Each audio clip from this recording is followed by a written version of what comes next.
அண்மை செய்தியை பார்த்துக் கொண்டிருக்கிறோம். மூத்த குடிமக்கள் மனம் சோர்வடையாமல் ஊக்கம் பெற உதவும் வகையில் உருவாக்கப்பட்ட அன்பு சோலை திட்டத்தை திருச்சியில் முதலமைச்சர் மு.க.ஸ்டாலின் தொடங்கி வைக்கிறார். அதனை நேரலையில் காணலாம். திருச்சி மாவட்டம் கொட்டப்பட்டு பொன்மலைப்பட்டியில் அமைக்கப்பட்ட 2 அன்பு சோலை மையங்களை முதலமைச்சர் மு.க.ஸ்டாலின் திறந்து வைக்கிறார். மேலும் வீடுகளில் உள்ள மூத்த குடிமக்கள் மனம் சோர்வடையாமல் ஊக்கம் பெற உதவும் வகையில் அன்பு சோலை மையங்களும் அமைக்கப்பட்டுள்ளது. அண்மை செய்தியாக பார்த்து கொண்டிருக்கிறோம்.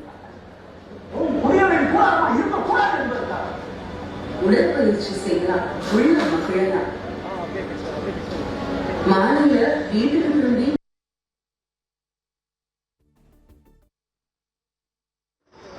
மனசு நிம்மதி கொள்றது. அப்படி ஒரு சூழ்நிலை 60 வயசு கடந்த முதியவர்களுக்காக தமிழ்நாடு அரசு உருவாக்கி இருக்கு. முதியவர்கள் எளிதா அணுகக்கூடிய வகையில 13 மாவட்டங்கள்ல 27 அன்பு. இது விடுதி அல்ல, இது அன்பின் பாலம். வீட்டுக்கும் உலகத்துக்கும் இடையில பாலம். ஆதரவற்ற குழந்தைகளுக்காக அன்புக்கரங்கள் திட்டம் மூலமா அன்புக்கரங்கள் நீட்டிய முதலமைச்சர் முதியவர்களுக்காக அன்பு சோலையின தந்திருக்காங்க. மூத்த குடிமக்களின் நல்வாழ்வை மேம்படுத்தும் அன்பு சோலை திட்டத்தை திருச்சியில் முதலமைச்சர் மு.க.ஸ்டாலின் தொடங்கி வைத்திருக்கிறார்.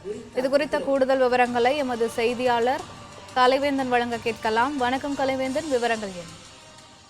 வணக்கம். மூத்த குடிமக்களின் முழுமையான பராமரிப்புக்கு மதுரை, கோயம்புத்தூர், திருச்சி, சேலம் உள்ளிட்ட 10 மாநகராட்சியில் 10 கோடி ரூபாய் நிதி ஒதுக்கீட்டில் 25 அன்பு சோலை மையங்கள் அமைக்கப்படும் என தமிழக அறிவித்தது.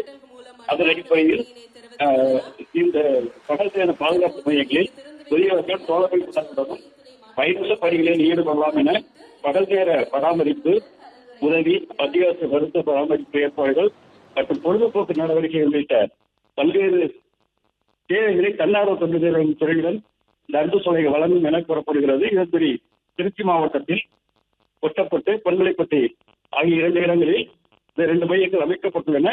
இந்த மையங்களை தமிழக முதல்வர் ஸ்டாலின் திறந்து வைத்தார். வயது முதிர்ந்தவர்கள், சிறு குழந்தைகள் போன்றவர்கள் அவர்கள் எவ்வித மன அழுத்தமின்றி பொழுதை கழிக்க இந்த அன்பு சோலை மையங்கள் பயனுள்ளதாக இருக்கும். படிக்கு செல்வோர் தங்கள் வயதான பெற்றோர்களை கவனிக்க முடியாத சூழலில் அவர்களை இந்த பகுதி நேர பராமரிப்பு மையங்களை விட்டுச் செல்வதன் மூலம் அவர்களும் எவ்வித பதற்றமின்றி தங்கள் பணியில் ஈடுபட முடியும்.